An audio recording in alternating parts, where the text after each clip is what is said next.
നമസ്കാരം. ബി.ജെ.പിക്ക് സ്വാധീനമില്ലാതിരുന്ന ഉത്തരേന്ത്യൻ സംസ്ഥാനങ്ങളിലും വടക്ക് കിഴക്കൻ സംസ്ഥാനങ്ങളിലും പാർട്ടി വിജയകരമായി പയറ്റിയ ഒരു തന്ത്രമുണ്ടായിരുന്നു. മറ്റു രാഷ്ട്രീയ പാർട്ടികളിൽ നിന്നും ജനകീയരായ അഴിമതിയുടെ പശ്ചാത്തലമില്ലാത്ത നേതാക്കന്മാരെ ബി.ജെ.പിയിലേക്ക് കൊണ്ടുവരിക. 2014 പ്രധാനമന്ത്രിയായി നരേന്ദ്രമോദി അധികാരത്തിൽ വരികയും പാർട്ടി ദേശീയ അധ്യക്ഷനായി അമിത്ഷാ വരികയും ചെയ്തതിനു ശേഷം പാർട്ടി ഈ തന്ത്രം വളരെ വിജയകരമായി തന്നെ വിവിധ സംസ്ഥാനങ്ങളിൽ നടപ്പിലാക്കി. ഇപ്പോൾ കേരളത്തിലും ബി.ജെ.പി ഈ തന്ത്രം വിജയകരമായി പയറ്റുകയാണോ?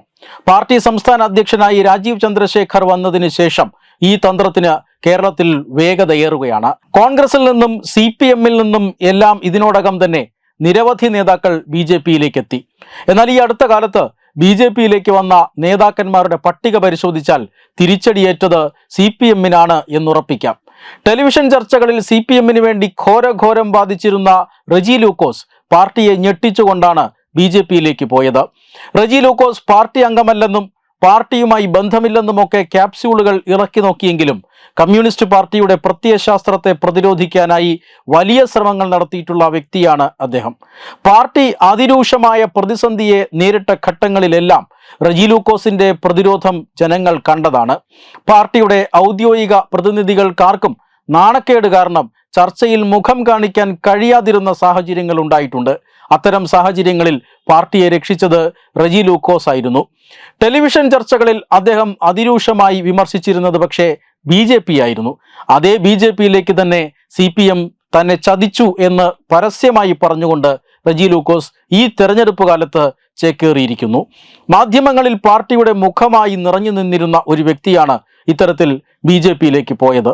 ഇന്നിതാ CPM നേതാവും മുൻ ദേവികുളം MLA-യുമായ S. രാജേന്ദ്രൻ ബി.ജെ.പിയിലേക്ക് വന്നിരിക്കുന്നു. ഏറെ നാളായി അദ്ദേഹം പാർട്ടി വിടുമെന്നും ബി.ജെ.പിയിലേക്ക് പോകുമെന്നുമുള്ള അഭ്യൂഹങ്ങൾ ഉണ്ടായിരുന്നു. ലോക്സഭാ തെരഞ്ഞെടുപ്പ് കാലത്ത് S. രാജേന്ദ്രൻ ബി.ജെ.പി നേതാക്കളുമായി ആദ്യഘട്ട ചർച്ചകൾ നടത്തിയതുമാണ്. ഏറെ നാളായി അദ്ദേഹം CPM നേതൃത്വവുമായി അകൽച്ചയിലാണ്. ഇന്ന് തിരുവനന്തപുരത്ത് ബി.ജെ.പിയുടെ സംസ്ഥാന കാര്യാലയത്തിൽ നടന്ന ചടങ്ങിൽ സംസ്ഥാന അധ്യക്ഷൻ രാജീവ് ചന്ദ്രശേഖർ S. രാജേന്ദ്രന് അംഗത്വം നൽകി. ചെറിയൊരു ഇടവേളയിൽ CPM-ന് കിട്ടുന്ന രണ്ടാമത്തെ അടി. തദ്ദേശ തെരഞ്ഞെടുപ്പിൽ കണ്ണൂർ ജില്ല പോലെയുള്ള CPM-ന്റെ ശക്തി കേന്ദ്രങ്ങളിൽ നിന്നടക്കം ബി.ജെ.പിയിലേക്ക് വോട്ട് മാറി എന്ന വിലയിരുത്തലുകൾ നടക്കുന്ന സാഹചര്യമാണിത്. ഈ ഘട്ടത്തിൽ 4 പേർ അറിയുന്ന ജനകീയരായ നേതാക്കൾ ബി.ജെ.പിയിലേക്ക് പോയത് CPM-നെ സംബന്ധിച്ചിടത്തോളം വലിയ തിരിച്ചടിയാണ്. സംസ്ഥാനം ഒരു നിയമസഭാ തെരഞ്ഞെടുപ്പിന്റെ പടിവാതിൽക്കലിൽ നിൽക്കുമ്പോൾ 2 പ്രമുഖ നേതാക്കളെ നഷ്ടമായി എന്നത് പാർട്ടിക്ക് വലിയ ക്ഷീണമുണ്ടാക്കും. പാർട്ടി അണികളിൽ ഇത് വലിയ ചർച്ചയും ചലനങ്ങളും ഉണ്ടാക്കും. കണ്ണൂരിലെ പാർട്ടിയുടെ തീപ്പൊരി നേതാവായ PP ദിവ്യയും ബി.ജെ.പിയിലേക്ക് പോകുന്നു എന്ന വാർത്തയും വരുന്നുണ്ട്. പ്രധാനമന്ത്രി നരേന്ദ്രമോദിയെ തന്തയ്ക്ക് പറഞ്ഞ നേതാവാണ് PP ദിവ്യ. നവീൻ ബാബു എന്ന സർക്കാർ ഉദ്യോഗസ്ഥനെ ആത്മഹത്യയിലേക്ക് നയിക്കുന്ന രീതിയിൽ അദ്ദേഹത്തെ പരസ്യമായി അപമാനിച്ച് വിവാദത്തിലായ നേതാവ്. ADM നവീൻ ബാബുവിന്റെ മരണത്തിൽ പ്രതിസ്ഥാനത്തായതിനു പിന്നാലെ CPM കൈയൊഴിഞ്ഞ PP ദിവ്യ ബി.ജെ.പിയിലേക്കാണെന്നാണ് സൂചന. ജില്ലയിലെ ബി.ജെ.പി നേതാക്കൾ കഴിഞ്ഞ ദിവസം ദിവ്യയുമായി കൂടിക്കാഴ്ച നടത്തിയിരുന്നു. ബി.ജെ.പി സംസ്ഥാന നേതൃത്വത്തിന്റെ അറിവോടുകൂടിയായിരുന്നു കൂടിക്കാഴ്ച. നവീൻ ബാബുവിന്റെ മരണത്തിൽ പ്രേരണാ കുറ്റം ചുമത്തി അറസ്റ്റ് ചെയ്തതിന് പിന്നാലെ ജില്ലാ പഞ്ചായത്ത് പ്രസിഡന്റ് പദവിയിൽ നിന്നും ദിവ്യയെ പാർട്ടി നീക്കിയിരുന്നു. വൈകാതെ CPM ജില്ലാ കമ്മിറ്റി അംഗത്വത്തിൽ നിന്നും ഒഴിവാക്കി. പാപ്പിനിശ്ശേരി ഏരിയ കമ്മിറ്റിക്ക് കീഴിലെ ഇരിണാവ് സൗത്ത് ബ്രാഞ്ചിലേക്ക് തരം താഴ്ത്തുകയുമുണ്ടായി. കഴിഞ്ഞ ദിവസം തിരുവനന്തപുരത്ത് നടന്ന ജനാധിപത്യ മഹിളാ അസോസിയേഷൻ സംസ്ഥാന സമ്മേളനത്തിലും ദിവ്യയെ പാടെ അവഗണിച്ചു.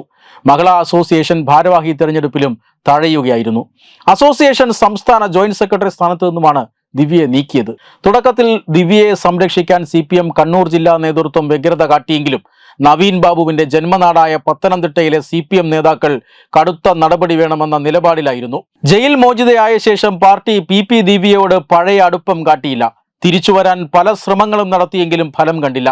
മുഖ്യമന്ത്രിയെ പ്രകീർത്തിച്ച് സമൂഹ മാധ്യമങ്ങളിൽ കുറിപ്പുകൾ ഇട്ടെങ്കിലും അതൊന്നും പിടിവള്ളിയായില്ല.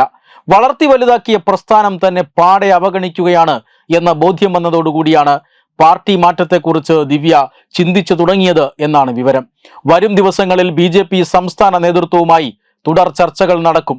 നിയമസഭാ തെരഞ്ഞെടുപ്പിന് തൊട്ടു മുമ്പ് CPIM-ന്റെ ഉരുക്കുകോട്ടയായ കല്യാശ്ശേരി മണ്ഡലത്തിൽ നിന്ന് ദിവ്യയെ പോലുള്ള ഒരു വനിതാ നേതാവ് കൂറുമാറിയാൽ അത് പാർട്ടിക്ക് കനത്ത ക്ഷീണമാകുമെന്നുറപ്പാണ്. എന്നാൽ രാഷ്ട്രീയ പ്രവർത്തക എന്ന നിലയിൽ വിവിധ പാർട്ടി നേതാക്കൾ തന്നെ വന്ന് കാണാറും വിളിക്കാറുമുണ്ടെന്നും BJP നേതാക്കൾ മാത്രമല്ല കാണാൻ വന്നതെന്നും കോൺഗ്രസ് മുസ്ലിം ലീഗ് നേതാക്കളുമായും നല്ല സൗഹൃദമുണ്ടെന്നും കേസ് നടത്തിപ്പിനായിട്ടുള്ള സഹായം വരെ പല നേതാക്കളും വാഗ്ദാനം ചെയ്തുവെന്നും CPM അംഗമെന്ന നിലയിൽ മറ്റൊരു പാർട്ടിയിലേക്കും പോകാൻ തൽക്കാലം ആഗ്രഹമില്ലെന്നും പാർട്ടി പൂർണ്ണമായും കൈയൊഴിഞ്ഞു എന്ന് ബോധ്യമായാൽ മാത്രം മറ്റു വഴികൾ ആലോചിക്കുമെന്നുമായിരുന്നു ദിവ്യയുടെ പ്രതികരണം.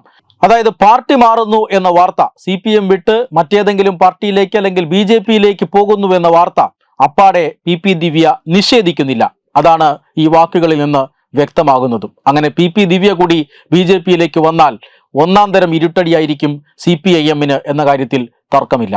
Web desk Tatwamayi news.